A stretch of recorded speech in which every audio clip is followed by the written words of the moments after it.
menurut ayat Quran dan hadis Nabi itu nanti ada bermacam-macam. Ada orang beriman itu yang dimasukkan surga.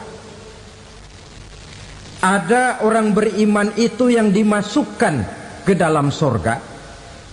Ada orang beriman itu yang disebut penduduk surga. Kenapa lain-lain, Pak? Karena waktu di dunia amalannya juga lain-lain. Ada orang beriman yang masuk surga. Ini paling murah tiketnya. Mau masuk surga? Kata Nabi begini, ma min abdin qala la ilaha illallah thumma mata ala dhalik illa dakhalal jannah. Kalau seorang hamba sudah mengucap dua kalimat syahadat, dia yakin dengan kebenaran kalimat itu sampai matinya, orang itu akan masuk surga. Abi Dzar yang waktu itu diajak bicara heran, ya Rasul kok gampang betul? Iya. Walaupun orang itu mencuri, iya. Walaupun orang itu berzina, iya. Biar dia mencuri, biar dia berzina, kalau dia sudah mengucap dua kalimat syahadat, dia yakin dengan kebenaran kalimat itu sampai matinya, itu orang akan masuk surga. Jadi masuk surga cukup dua kalimat syahadat, yakin sampai mati, masuk surga. Itu perkara masuk. Tapi kalau pertanyaannya diterusin, masuknya kapan, Pak?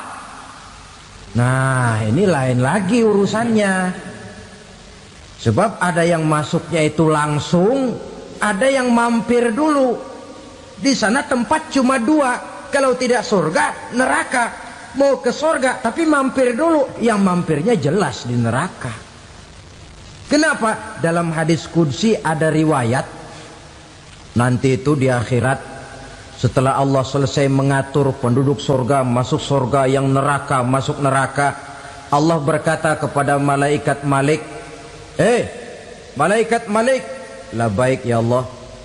Itu bajingan-bajingan tengik, manusia-manusia durjana yang waktu di dunia tidak mau sujud, jauh dari ulama, gemar melakukan yang munkarat dan maksiat, hidup di tengah masyarakat selalu jadi bibit keonaran, kufur, sudah masuk neraka semua. Sudah ya Allah. Nah, kalau sudah, coba sekarang kamu masuk, Malik. Saya, iya, masuk neraka. Mau apa ya Allah? Kata Allah, akhriju minan nar man kana fi qalbihi misqala habatin min khardalin min iman. Kau masuk neraka, cari di dalam neraka orang-orang yang ada imannya walaupun kecil sebesar biji zarah, angkat mereka keluar. Masuk malaikat Malik ke neraka, cari orang yang ada imannya, korek-korek. Ya repot, udah pada gosong. Yang ada imannya diangkat ke atas, yang ada imannya diangkat ke atas, lalu dimandikan di Nahrul Hayat, namanya sungai kehidupan di akhirat nanti. Cakep lagi rupanya, bersih lagi wajahnya, apel di hadapan Allah. Kata Allah, bagaimana mas? Kapok nggak sampean? Kapok ya Allah. Nah, kalau kapok, idhab fadkhulil jannah, pergi masuk surga sana. Berangkat mereka ke surga, ketemu sama teman-temannya yang udah sampai lebih dulu, yang nggak pakai mampir lagi. Terjadi dialog. Kata teman-temannya yang udah pada nyampe duluan, mas, iya, emang baru sampai? Saya baru sampai. Memang mampir di mana dulu mas? Kita sudah lama sampai di surga. Saudara buka surah Al-Muddatsir ayat 34-35. Ma salakakum fis saqar? Kenapa kamu mampir di neraka Saqar? Qalu lam naku minal musallin. Mereka menjawab, kami mampir di neraka Saqar mas, gara-gara dulunya kami waktu di dunia tidak pernah sholat. Tidak pernah sholat? Tidak pernah. Kan rumahnya dekat masjid, cuma dekat doang mas. sholat mah enggak saya. Enggak pernah ngasih makan fakir miskin, enggak pernah hadir di majelis taklim, pendeknya enggak pernah melakukan kebajikan, maka saya pun mampir di neraka sakor. Untung betul saya punya iman mas sedikit. Waktu hidup di dunia dulu saya pernah mengucap 2 kalimat syahadat, sekali-kalinya waktu mau kawin. Masya Allah. Untung saja kawin, kalau nggak kawin polos.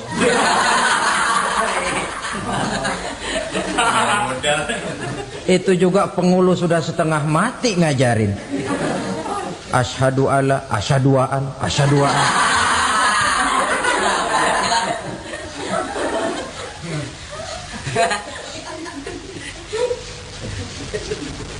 Ini namanya masuk surga, ada mampir dulu. Ada pula orang mukmin itu yang dimasukkan surga. Namanya dimasukkan kan terima beres. Saya masuk ke rumah, jalan sendiri, cari tempat sendiri. Saya dimasukkan ke dalam rumah, terima beres. Pokok ada di dalam, itu dimasukkan namanya. Nggak pakai mampir. Tapi tentu tiketnya lebih mahal ketimbang yang pertama tadi. Apa kata Allah? Innal ladzina amanu wa amilus salihat la ukaffiranna anhum sayyi'atihim wa la udkhilannahum jannah. Sesungguhnya orang-orang yang beriman kemudian beramal soleh, kami hapuskan segala dosa dan kesalahannya, kami masukkan mereka ke dalam surga. Lihat ayatnya, Allah yang memasukkan, kita yang dimasukkan. Tidak pakai transit, tidak usah mampir. Cuma tidak cukup syahadat, tidak cukup amanu, tapi diiringi dengan wa'amilus salih. Iman, amal. Tidak cukup syahadat, lalu dibuktikan dia sholat, dia zakat, puasa, lalu dia melakukan berbagai macam kebajikan. Ini yang menyebabkan dia tidak pakai mampir di tempat yang bernama sakor. Lalu ada pula orang mukmin itu yang disebut penduduk surga. Wah, ini sudah VIP ini. Ashabul jannah, penduduk surga. Siapa mereka? Kata Allah, innal ladzina amanu summa istaqamu fala khaufun 'alaihim wala hum yahzanun ulaika ashabul jannah hum fiha khalidun. Sesungguhnya orang-orang yang beriman lalu istiqamah, tetap dalam melaksanakan perintah Allah, tidak goyah, tidak labil tapi stabil, istiqamah, mereka tidak takut dan tidak bersedih hati. Merekalah penduduk surga. Iman, istiqamah. Tidak punya duit, sembayang. Banyak duit, sembayang. Miskin, sembayang. Kaya, tetap sembayang. Istiqamah. Kadang orang kalau susah rajin ke masjid, banyak duitnya ngelihat masjid melengos. Waktu miskin hamba Allah, setelah kaya jadi hamba harta. Bergeser, tidak ada nilai istiqomahnya. Saudara-saudara, dengan begitu penduduk neraka itu dua. Ada penduduk permanen, ada penduduk yang semi permanen. Yang semi permanen orang-orang beriman yang mempunyai dosa besar. Mereka masuk ke neraka untuk menerima azab sesuai dengan dosanya. Bila selesai masa azab itu, mereka akan diangkat untuk ditempatkan kembali ke dalam surganya Allah Subhanahu wa ta'ala. Nah, dikala itulah saudara-saudara, ada yang disebut syafaat dari Rasulullah Sallallahu Alaihi Wasallam. Tapi tentu jangan lupa, syafaat ini ibarat kain menambal dia. Kita punya kain bolong-bolong sedikit, syafaat yang menambal. Solat kita ada kurang dikit, sedekah kita ada campur riak dikit, amalan kita ada tidak karena Allah dikit, kita berharap syafaat. Jadi biarlah kain masih bolong-bolong, yang penting punya kain. Tapi kalau kainnya tidak ada, yang ditambal apanya? Sholat tidak, puasa tidak, zakat tidak, berharap syafaat saja. Ya, terlalu berlebihan itu. Saudara hadirin yang saya hormati, apabila selesai proses penghisaban, proses penghitungan, maka dikala itulah manusia terbagi dalam dua kelompok besar. Fariqun fil jannah wa fariqun fis sa'ir. Sekelompok orang-orang beruntung yang masuk ke dalam surga, dan sekelompok lagi masuk ke dalam neraka. Ibu-ibu, saudara-saudara kaum muslimin rahimakumullah. Pada pertemuan yang lalu sudah saya jelaskan bahwa hidup selalu berakhir dengan kematian. Apabila datang kematian menimpa seseorang, datanglah kiamat baginya. Itu yang disebut dengan kiamat kecil. Hakikatnya mati adalah perpindahan dari kehidupan di dunia ini menuju kehidupan di alam barzakh. Menunggu kita di alam barzakh sampai datangnya saat kiamat. Entah 10 tahun, entah 100 tahun, entah 1000 tahun, hanya Allah saja yang maha tahu. Adapun orang-orang beriman yang melakukan amal kebajikan dalam kehidupan di dunia ini, masa penantian yang lama di alam barzakh buat mereka sebentar saja. Tetapi bagi orang-orang kafir yang ingkar, yang tidak beriman kepada Allah, yang hidup di dunia cuma menumpuk-numpuk dosa, tentu penantian di alam barzakh akan merupakan waktu yang sangat lama. Bukankah dalam kehidupan kita waktu itu memang relatif? Contoh misalnya, bagi pemuda-pemudi yang sedang duduk asyik memadu cinta, waktu 4-5 jam saja rasanya cuma 4-5 menit. Tenggelam oleh keasikan. Tapi buat orang yang berbaring di rumah sakit, meratap di balik-balik apa itu tembok derita kata lagu, di balik dinding-dinding penjara, sehari bagai seminggu, seminggu rasa sebulan, sebulan boleh jadi rasa setahun. Penantian yang sangat lama. Kapan kiamat itu akan datang? Ini rahasia Allah.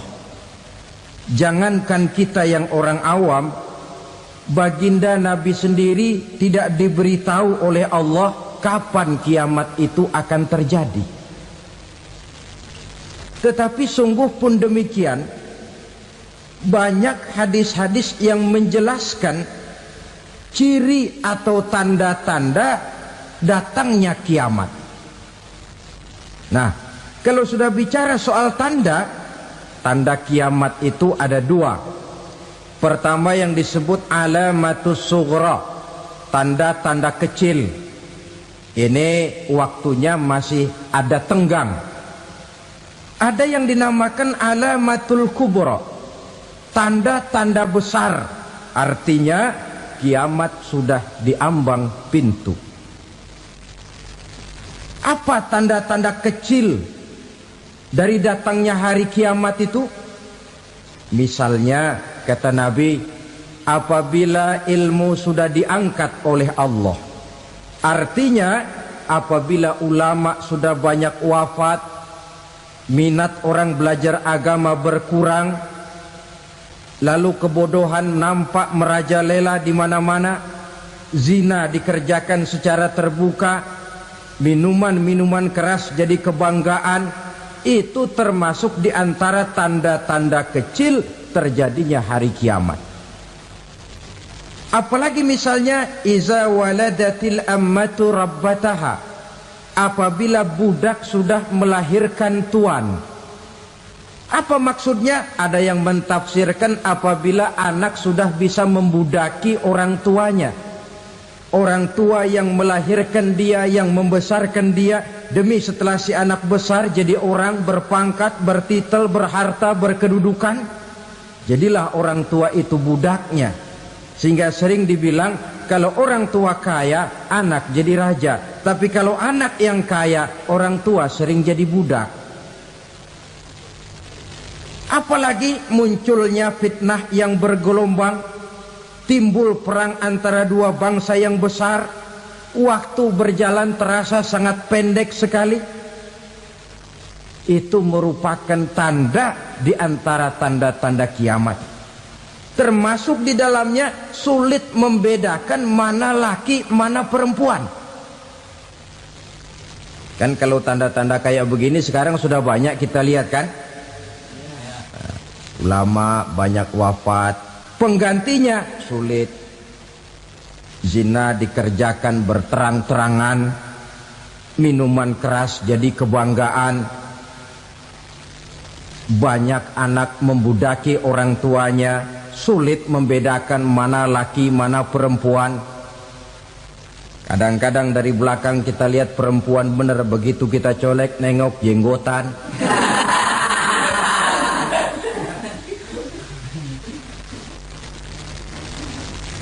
Ini termasuk tanda-tanda kecil, masih ada tenggang sampai akan terjadinya kiamat itu. Nah, yang dimaksud dengan tanda-tanda besar, ini tanda besar artinya kiamat sudah diambang pintu. Pertama, matahari terbit dari sebelah barat. Apabila matahari sudah terbit dari arah sebelah barat, tertutuplah sudah pintu taubat. Bersabda Nabi kita, la taqumus sa'atu hatta tatlu'a syamsu min maghribiha. Tidak akan datang hari kiamat sampai matahari terbit dari arah sebelah barat. Fa iza tala'at, manakala matahari telah terbit dari arah sebelah barat, wara'ahan nasu, manusia banyak menyaksikan itu, amanu ajma'un, mereka pun lalu beriman. Yang tadinya kafir, yang tadinya ingkar, yang tadinya membangkang, setelah melihat matahari terbit dari sebelah barat, buru-buru beriman, berlomba-lomba mengucap dua kalimat syahadat. Tapi apa yang terjadi? Kata Nabi, wadzalika hina la yanfa'u nafsan imanuha lam takun amanat min qabl. Hari itu adalah hari yang iman sudah tidak berguna lagi bagi seseorang apabila sebelumnya memang dia tidak pernah beriman.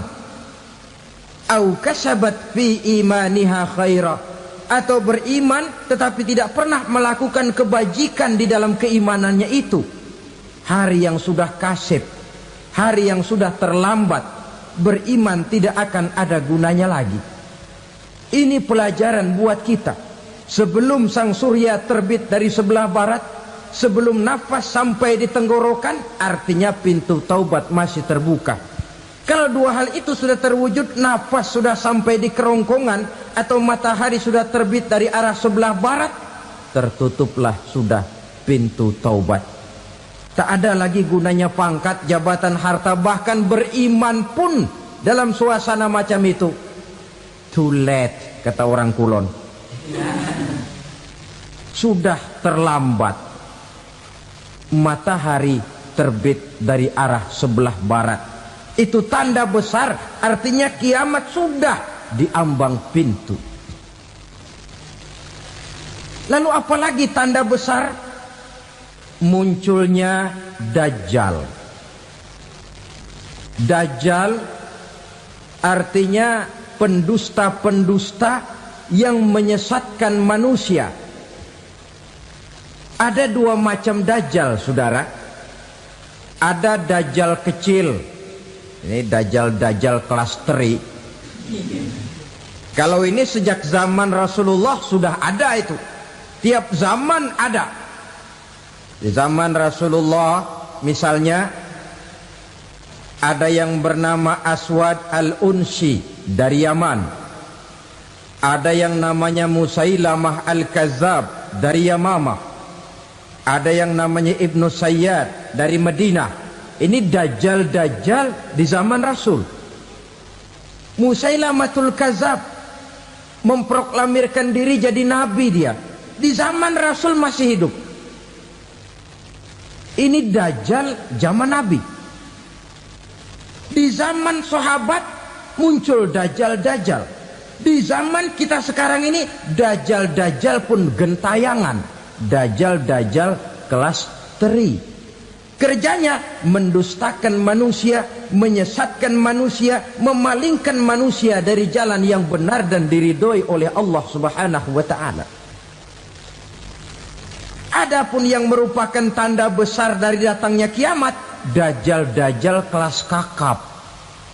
Pembohong-pembohong besar yang menyesatkan masyarakat manusia berpaling dari jalan Allah mengikuti jalan mereka.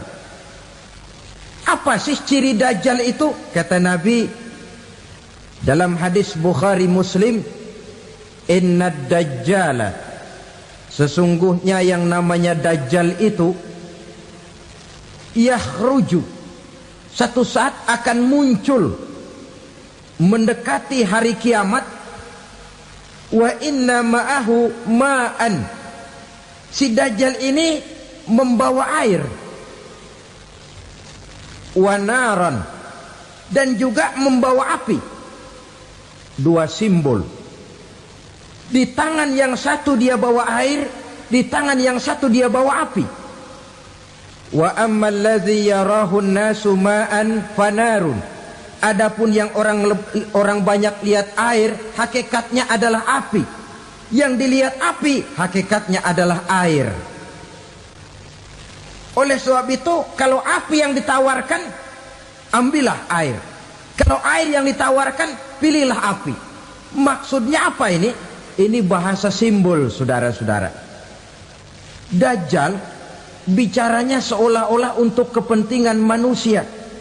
Menawarkan surga. Surga yang dia tawarkan hakikatnya neraka. Hai manusia, kalau kau mau bahagia, jangan dekat-dekat dengan agama. Solat itu tidak efektif dan efisien, tidak produktif dari segi ekonomi itu. Menghadiri majelis taklim cuma buang-buang waktu. Tahajud, tasbih, tahlil, baca Quran, apa itu? Pekerjaan mubazir saja.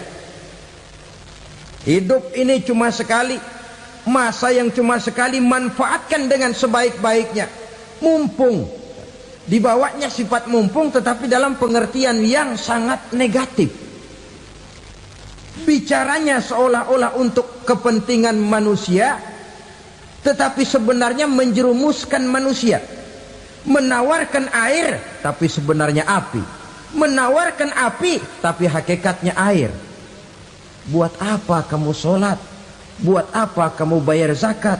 Buat apa kamu puasa? Surga yang dicanangkan dajjal, hakikatnya neraka. Neraka yang digambarkan dajjal, pada dasarnya adalah surga.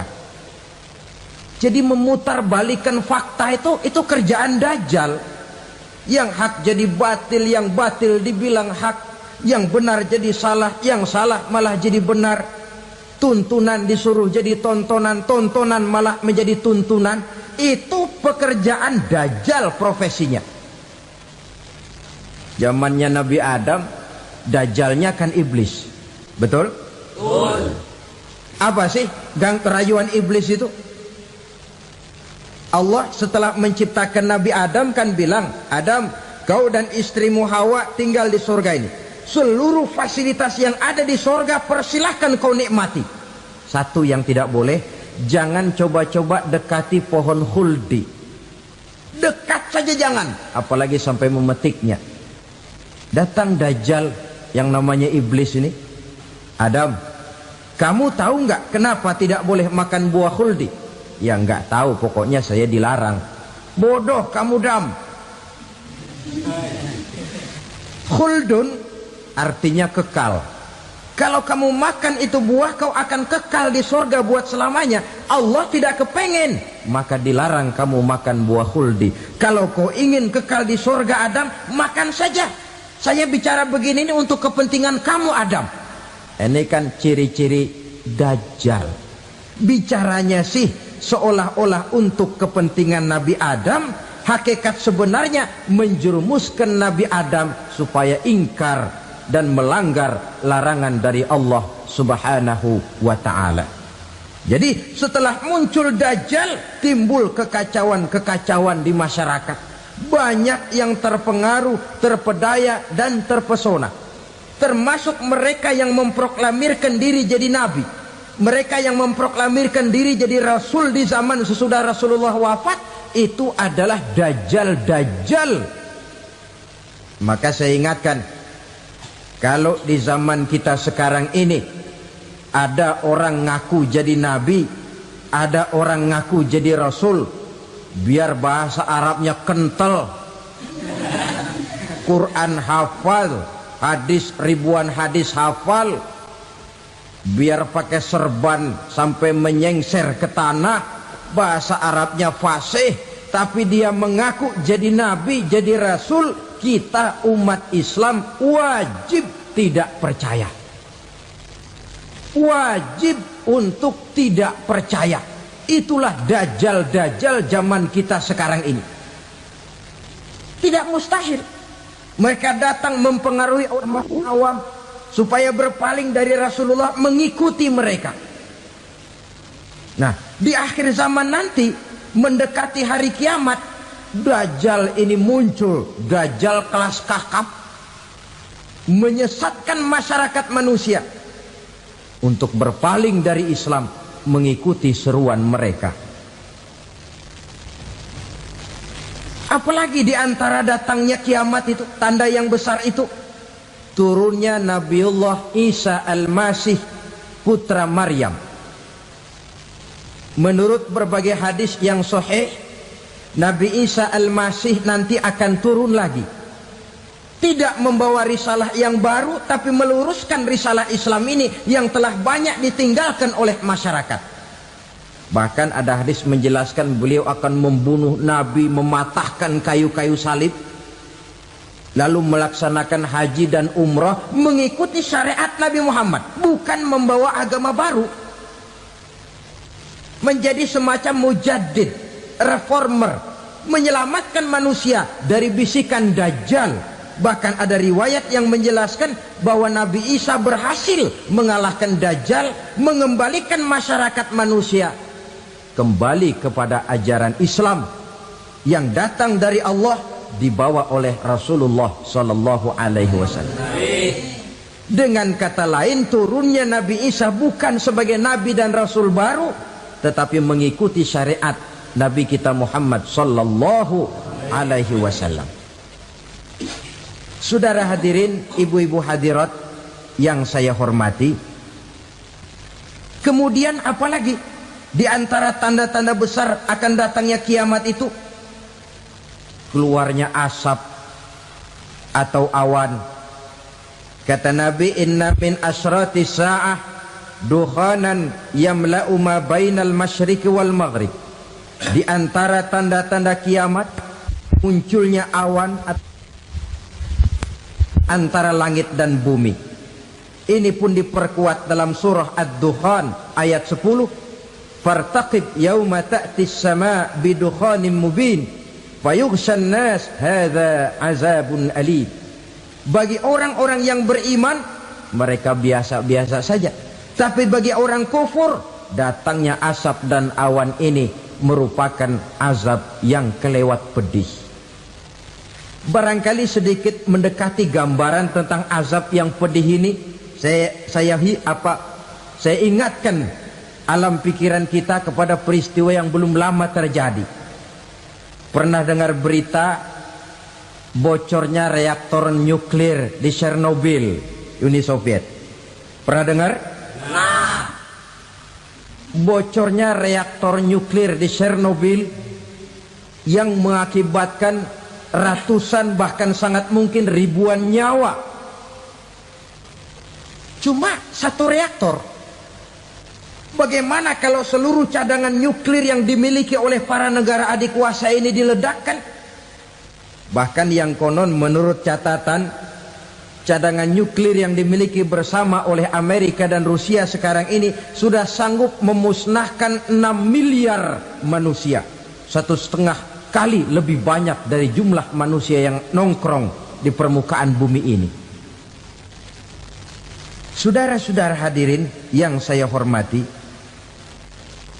lalu saat mendekati hari kiamat, apalagi tandanya setelah Nabi Isa wafat, pada saat turunnya yang kedua kali,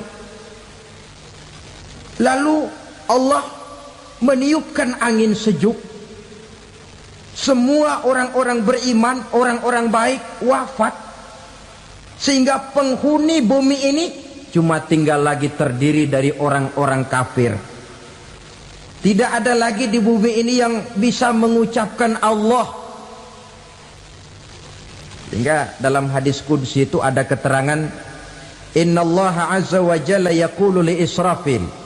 Allah pernah pesan kepada malaikat Israfil, kata Allah, Israfil, idza sami'ta qailan yaqul Allah Allah fa akhirin nafah 40 sanatan ikraman liqailiha.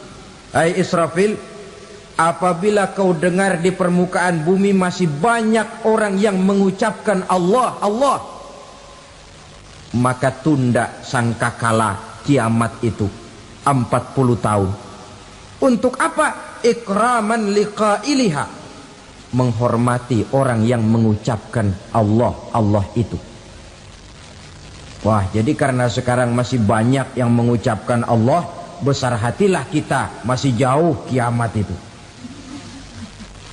Tapi jangan lupa, kiamat pribadi, kiamat kecil itu yang nggak kita sangka-sangka. Ajal datang mencabut nyawa, itu kiamat pribadi, dan itu yang pasti kita hadapi, dan itu yang membuat kita tidak boleh bersikap main-main di dalam kehidupan sekarang ini. Saudara hadirin yang saya hormati, tidak ada lagi orang-orang muslim. Seluruh penduduk dunia ini kafir. Lalu terciptalah struktur sosial yang berlandaskan prinsip hidup semau gue. Bakal terjadilah prinsip di mana yang kaya menyantap yang miskin, yang kuat menindas yang lemah.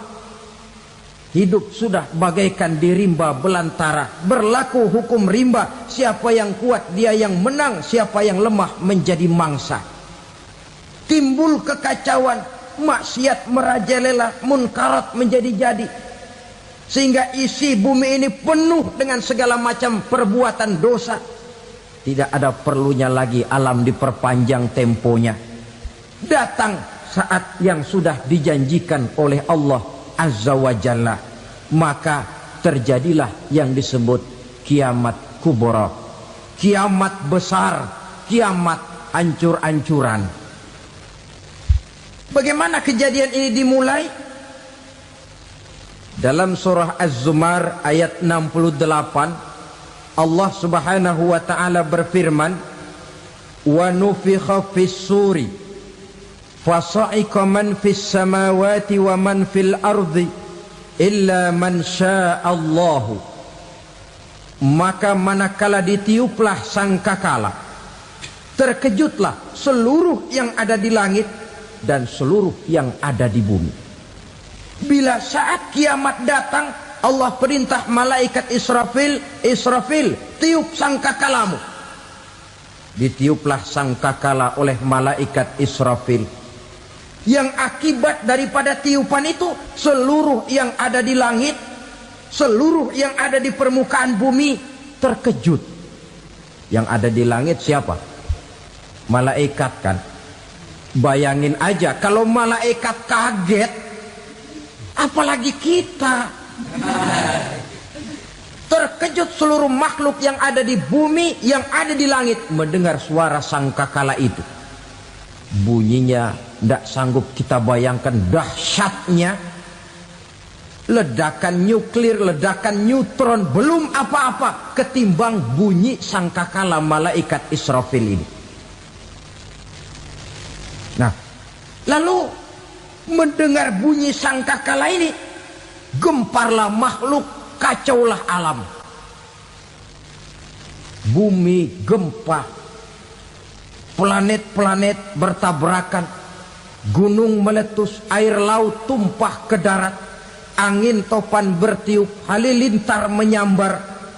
Lalu semua yang bernama hidup mati total. Mati bareng tanpa persiapan. La haula wala quwata illa billah. Saya kadang-kadang dalam tafakur bermohon, ya Allah, mudah-mudahan saya nggak nemuin kiamat beneran. Ngeri. Tidak bisa kita bayangkan macam apa suasana seperti itu. Allah saja banyak memberikan gambaran, misalnya Al-Qari'ah, wa mal qari'ah, wa ma adraka mal qari'ah. Kejadian yang menggemparkan. Tahukah kamu apa kejadian yang menggemparkan itu? Yauma yakunun nasu kal farasil mabsus wa takunul jibalu kal ihnil manfus. Pada saat itu manusia berterbangan bagai kupu-kupu. Gunung berterbangan seperti kapas ditiup angin. Gunung saja macam kapas, konon lagi manusia. Kematian total, mulai semut sampai gajah mati, jin mati, iblis mati, malaikat mati. Oh, malaikat saja mati. Saudara hadirin yang saya hormati, kematian total yang tanpa persiapan. Orang bilang, Pak, kalau mati bareng begitu yang repot malaikat maut dong ya. Cabut sana, cabut sini. Itu kalau menurut logika kita, mestinya begitu menurut logika. Tapi logika juga yang nggak perlu serepot itu. Sebab untuk mematikan listrik di wilayah DKI, di wilayah Jakarta, nggak perlu tiap rumah didatengin, matiin, ya lama. Cukup dari kantor pusatnya saja PLN, tekan satu tombol, gelaplah seluruh Jakarta. Saudara hadirin yang saya hormati, kematian total. Lalu setelah kematian total, planet-planet juga mati, dalam arti tidak bergerak dan beredar. Angin mati, dalam arti tidak bertiup. Air mati, dalam arti tidak ada riak gelombang. Pokoknya semua mati. Kullu nafsin za'iqatul maut. Semua yang bernafas mati. Dalam ayat lain, kullu man 'alaiha fan. Semua yang ada di permukaan bumi fana. Yang kekal cuma Allah Subhanahu wa ta'ala. Yang paling belakang mati malaikat maut dan malaikat Israfil. Tapi mati juga sesuai dengan janji Allah. 10 lamanya. Tidak dijelaskan oleh Abi Hurairah 40 jam, apa 40 hari, apa 40 tahun. Hadis-hadis cuma menyebutkan 40 saja. Sunyi alam, yang tinggal cuma Allah saja lagi. Ketika itu Allah berseru-seru, katanya, limanil mulkul yauma. Siapa para penguasa hari ini? Mana itu raja-raja dan penguasa yang dulu mengaku jadi Tuhan? Fir'aun. Mana Fir'aun sekarang? Yang dulu jadi raja, merasa berhasil, sombong, lalu tidak mau turun-turun dari kekuasaannya, sampai kepada puncak kekurang ajarannya mengangkat diri jadi Tuhan. Mana itu Fir'aun? Namrus. Mana sekarang Namrus? La ilaha illa ana. Ternyata tidak ada Tuhan lain selain daripada aku, kata Allah.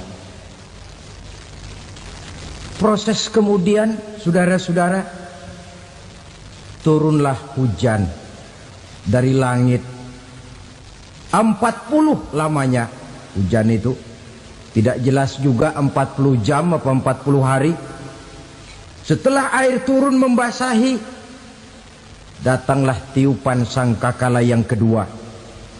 Semua yang bernama mati bangkit dari kuburnya masing-masing. Ini yang disebut Yaumul Ba'thi, hari kebangkitan. Allahu Akbar. Pada saat kita bangkit dari kubur kita masing-masing, kumpul di padang mahsyar namanya. Bayangin aja, saya sendiri nggak sanggup bayangin. Manusia sejak zaman Adam sampai zaman kiamat kumpul bareng di tempat sama. Berapa banyaknya itu?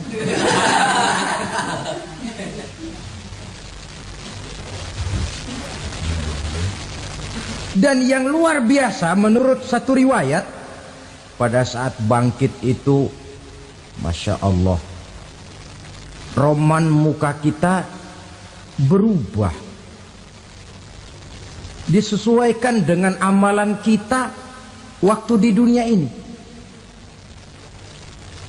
Barang siapa yang waktu di dunia amalannya itu amalan tikus, di akhirat nanti dia bangkit dari kubur, mukanya seperti muka tikus.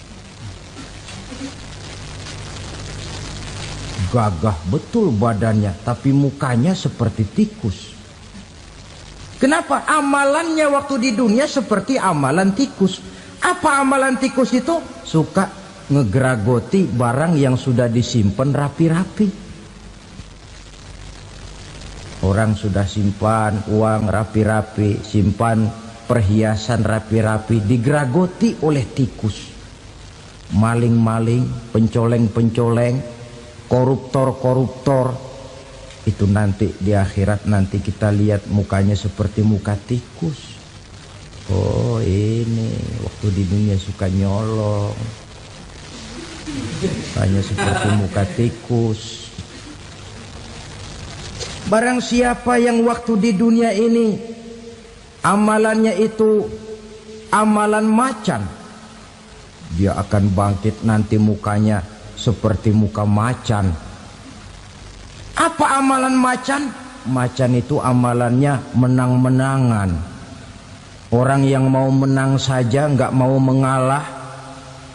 Coba lihat di hutan. Kenal hutan nggak? Di hutan, raja hutan di mana-mana pasti macan. Betul kan? Betul. Padahal hutan belum pernah bikin pemilihan umum. Tapi macan tidak peduli ada pemilihan umum apa tidak, pokok saya raja. Sebab apa? Macan jadi raja itu bukan karena benar, tapi karena kuat jadi raja. Setelah dia jadi raja, rakyat hutan yang mesti dilindungi malah dimakan oleh raja macan. Kambing rakyat hutan dimakan oleh macan. Ayam rakyat hutan dimakan oleh macan. Itu nanti kita lihat di akhirat itu mukanya seperti muka macan, gagah betul. Lalu barang siapa yang di dunia ini amalannya itu seperti amalan anjing, nanti dia punya muka seperti muka anjing. Apa amalan anjing? Pertama, anjing itu kalau disuruh jaga rumah, dia tidak bisa membedakan mana maling, mana tamu. Biar yang datang maling, kalau bawa tulang, anjing kalem.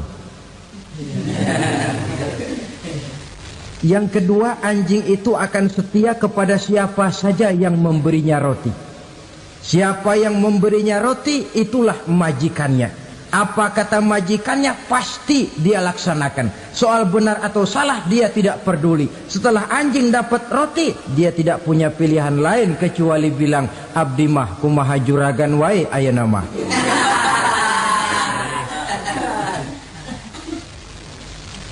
Saudara hadirin yang saya hormati,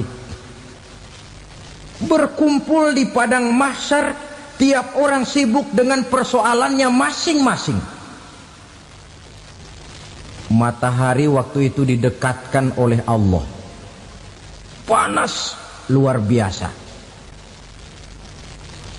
Ada yang saking panasnya itu mencucurkan peluh keringat sampai sebatas mata kakinya. Ada yang keringatnya sampai sedengkulnya, ada yang keringatnya sampai sepusatnya, ada yang keringatnya mengalir sampai sebahunya, ada yang kelelap oleh keringatnya sendiri, sementara orang di sampingnya nggak apa-apa. Bergantung lagi amalan dia waktu di dunia ini. Saudara-saudara, sebagian orang dalam kepanikan padang mahsyar berombong-rombong datang mereka menghadap Nabi Adam. Ya Adam, anta abal bashar. Hai Adam, Tuhan adalah bapak moyang manusia. Kami sebentar lagi akan disidang, dimintakan pertanggungan jawab. Tolonglah kami, hai Adam. Kata Nabi Adam, jangankan nolongin sampean, saya sendiri tanggung jawab di hadapan Allah ketika dulu tidak boleh makan khuldi, saya serobot. Sudahlah, urus diri masing-masing saja, nafsi. Begitu kata Nabi Nuh, begitu kata Nabi Ibrahim. Tiap orang bertanggung jawab sendiri-sendiri.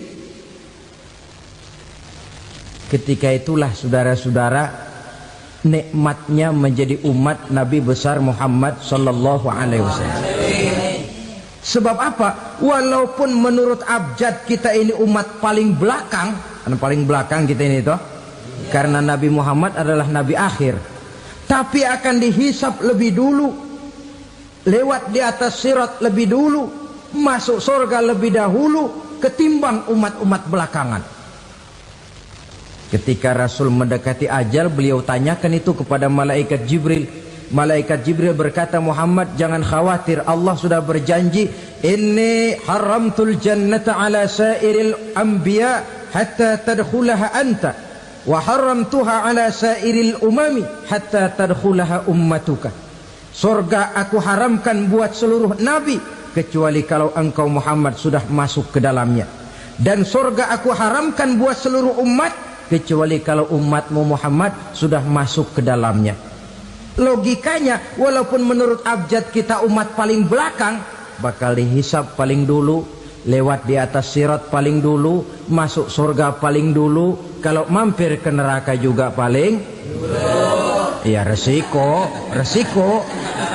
Jangan mau enaknya aja paling dulu. Saudara hadirin yang saya hormati,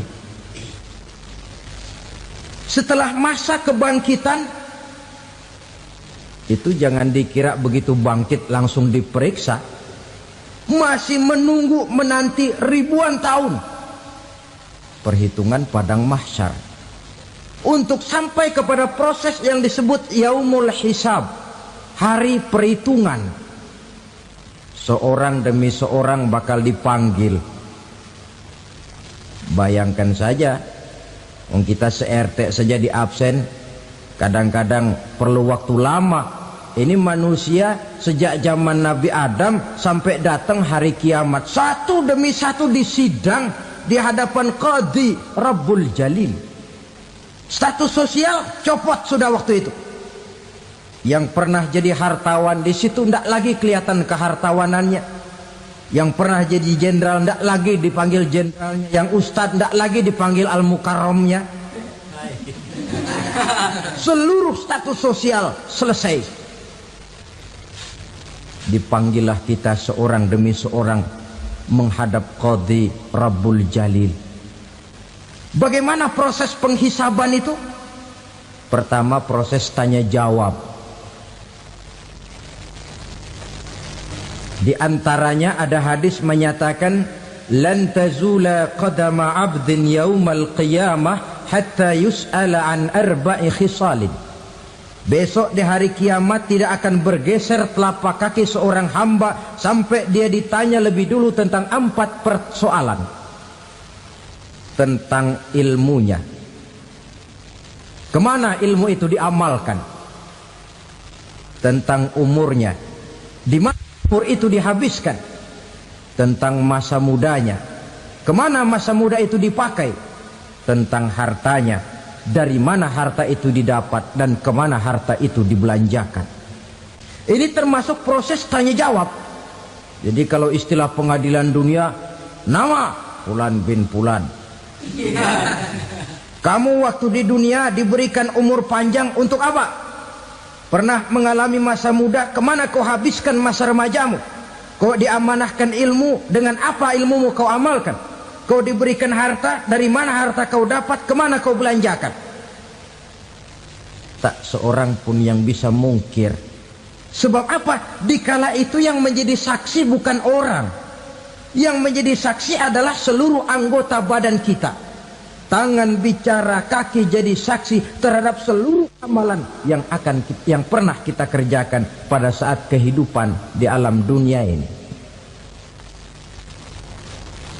Selesai proses tanya jawab, lalu diperlihatkan buku catatan kita waktu hidup di dunia ini. Jangan lupa Allah itu menyiapkan 2 superkomputer kepada kita. Sebelah ditempelin sebelah kanan, yang sebelah tempelin di sebelah kiri. Komputer itu namanya Raqib dan Atid.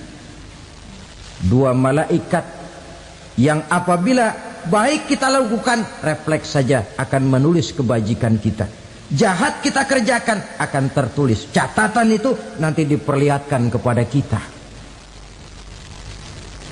Waduh, alangkah malunya pada saat diperlihatkan catatan kita, buku rapot kita merah melulu. Barangkali diperiksa sambil diomelin, brengsek lo. Buku merah melulu begini, bagaimana waktu hidup di dunia? Tidak cukup diperlihatkan buku catatan kehidupan, rekaman kehidupan. Rekaman kehidupan kita secara utuh sejak terlahir sampai ajal datang merenggut nyawa. Barangkali mirip dengan video sekarang ini, di mana terekam dengan baik seluruh kegiatan kita, sejak yang sekecil-kecilnya sampai kepada yang sebesar-besarnya. Untuk kemudian kita pun menerima balasan. In khairan fa khairun wa in syarran fa syarrun. Kalau baik ya baik balasannya, kalau jahat ya jahat juga balasannya. Catatan-catatan kita diberikan. Kalau banyak kebajikannya diberikan di tangan kanan dengan cara yang halus. Kalau banyak kejahatannya diberikan dari sebelah kiri atau dilempar dari belakang. Itulah sebabnya sejak di dunia ini kita sudah mohon kepada Allah. Ketika berwudu membasuh tangan kanan, apa kita bilang? Allahumma a'tini kitabi biyamini wa hasibni hisaban yasira. Ya Allah, berikan saya kitab di tangan kanan, dan kalau saya memang perlu dihisap, hisaplah saya yang seringan-ringannya. Tangan kiri berlindung kita kepada Allah. Jangan sampai diberikan kitab di tangan kiri atau dari arah sebelah belakang. Wa a'udzubika an tu'tiya kitabi bishimali aw min wara'i zuhri, dari arah sebelah belakang. Na'udzubillah min dzalik. Setelah selesai lewat proses penghisaban, lewat mizan, timbangan, maka yang sudah selesai dihisab itu bergeraklah menuju sirat, jembatan yang terbentang menuju surga melalui neraka. Saudara-saudara, panjangnya perjalanan sirat itu memakan waktu ratusan tahun. Tetapi orang yang lewat di atas sirat pun macam-macam, bergantung amalannya ketika di dunia ini. Ada yang lewat di atas sirat itu kalbarkil khatib, seperti kilat yang menyambar, lep, sudah sampai dia di surga. Cepat bukan main. Ada yang lewat di atas sirat itu seperti orang lari-lari. Ada yang lewat di atas sirat itu seperti orang jalan biasa. Ada yang sambil merangkak, ada yang sambil ngesor, ada yang sambil gelayutan, ada yang selamat sampai ke ujung ke surga, ada yang tergelincir jatuh masuk ke dalam neraka, bergantung amalannya dalam kehidupan di dunia sekarang ini. Tiap kita akan melewati yang namanya sirat ini. Saudara-saudara kaum muslimin yang saya hormati, dengan demikian mereka yang selamat melalui sirat sampai ke terminal akhir surga, mereka yang ketika dihisab ternyata banyak kejahatannya daripada kebaikannya, mereka singgah di dalam neraka. Nah, adapun orang-orang yang beriman menurut ayat Quran dan hadis Nabi itu nanti ada bermacam-macam. Ada orang beriman itu yang dimasukkan surga. Ada orang beriman itu yang dimasukkan ke dalam surga. Ada orang beriman itu yang disebut penduduk surga. Kenapa lain-lain, Pak? Karena waktu di dunia amalannya juga lain-lain. Ada orang beriman yang masuk surga. Ini paling murah tiketnya. Mau masuk surga? Kata Nabi begini, ma min abdin qala la ilaha illallah thumma mata ala dhalik illa dakhalal jannah. Kalau seorang hamba sudah mengucap dua kalimat syahadat, dia yakin dengan kebenaran kalimat itu sampai matinya, orang itu akan masuk surga. Abi Dzar yang waktu itu diajak bicara heran, ya Rasul kok gampang betul? Iya. Walaupun orang itu mencuri, iya. Walaupun orang itu berzina, iya. Biar dia mencuri, biar dia berzina, kalau dia sudah mengucap dua kalimat syahadat, dia yakin dengan kebenaran kalimat itu sampai matinya, itu orang akan masuk surga. Jadi masuk surga cukup dua kalimat syahadat, yakin sampai mati, masuk surga. Itu perkara masuk. Tapi kalau pertanyaannya diterusin, masuknya kapan, Pak? Nah, ini lain lagi urusannya. Sebab ada yang masuknya itu langsung, ada yang mampir dulu. Di sana tempat cuma dua, kalau tidak surga, neraka. Mau ke surga tapi mampir dulu, yang mampirnya jelas di neraka. Kenapa? Dalam hadis qudsi ada riwayat, nanti itu di akhirat, setelah Allah selesai mengatur penduduk surga masuk surga, yang neraka masuk neraka, Allah berkata kepada malaikat Malik, malaikat Malik, labaik ya Allah. Itu bajingan-bajingan tengik, manusia-manusia durjana yang waktu di dunia tidak mau sujud, jauh dari ulama, gemar melakukan yang munkarat dan maksiat, hidup di tengah masyarakat selalu jadi bibit keonaran, kufur, sudah masuk neraka semua. Sudah ya Allah.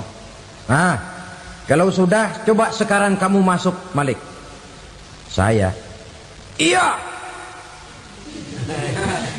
masuk neraka. Mau apa ya Allah? Kata Allah, akhriju minan nar man kana fi qalbihi misqala habbatin min khardalin min iman. Kau masuk neraka, cari di dalam neraka orang-orang yang ada imannya walaupun kecil sebesar biji zarah, angkat mereka keluar. Masuk malaikat Malik ke neraka, cari orang yang ada imannya, korek-korek. Ya repot, udah pada gosong. Yang ada imannya diangkat ke atas, yang ada imannya diangkat ke atas, lalu dimandikan di Nahrul Hayat, namanya sungai kehidupan di akhirat nanti. Cakep lagi rupanya, bersih lagi wajahnya, apel di hadapan Allah. Kata Allah, bagaimana mas? Kapok nggak sampean?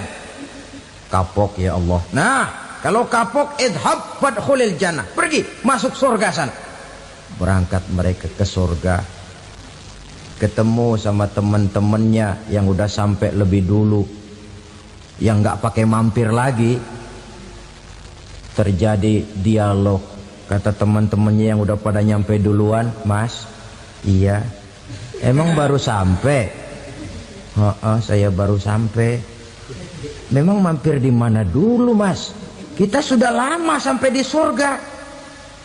Saudara buka surah Al-Muddatsir ayat 34-35. "Ma salakakum fis saqar?" Kenapa kamu mampir di neraka Saqar? Qalu lam naku minal musallin. Mereka menjawab, kami mampir di neraka Saqar, Mas, gara-gara dulunya kami waktu di dunia tidak pernah sholat. Tidak pernah sholat? Tidak pernah. Kan rumahnya dekat masjid. Cuma dekat doang, Mas. Sholat mah enggak saya.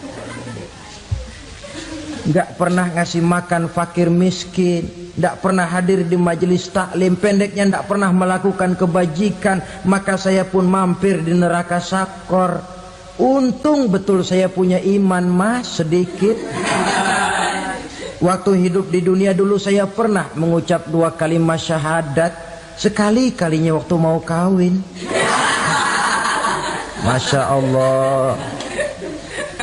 Untung saja kawin. Kalau nggak kawin polos.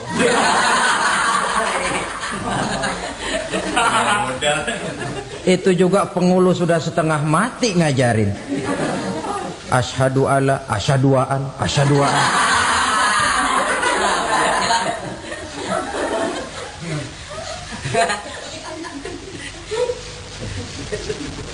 Ini namanya masuk surga, ada mampir dulu. Ada pula orang mukmin itu yang dimasukkan surga. Namanya dimasukkan kan terima beres. Saya masuk ke rumah, jalan sendiri, cari tempat sendiri. Saya dimasukkan ke dalam rumah, terima beres, pokok ada di dalam, itu dimasukkan namanya. Nggak pakai mampir.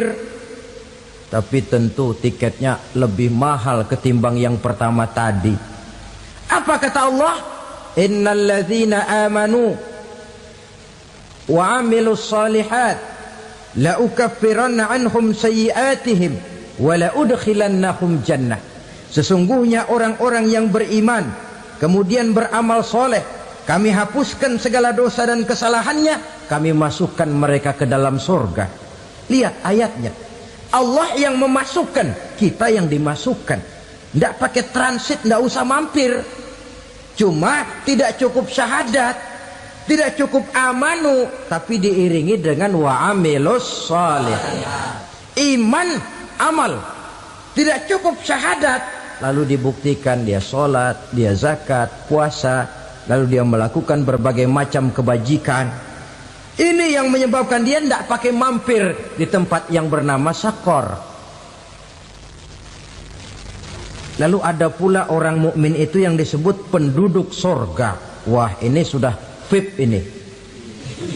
Ashabul jannah, penduduk surga.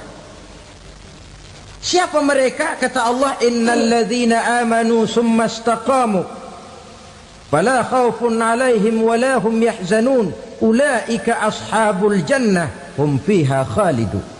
Sesungguhnya orang-orang yang beriman lalu istiqamah, tetap dalam melaksanakan perintah Allah, tidak goyah, tidak labil tapi stabil, istiqamah, mereka tidak takut dan tidak bersedih hati. Merekalah penduduk surga.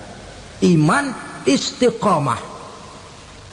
Tidak punya duit, sembahyang. Banyak duit, sembahyang. Miskin, sembahyang. Kaya, tetap sembahyang. Istiqomah. Kadang orang kalau susah rajin ke masjid, banyak duitnya ngelihat masjid melengos. Waktu miskin hamba Allah, setelah kaya jadi hamba harta.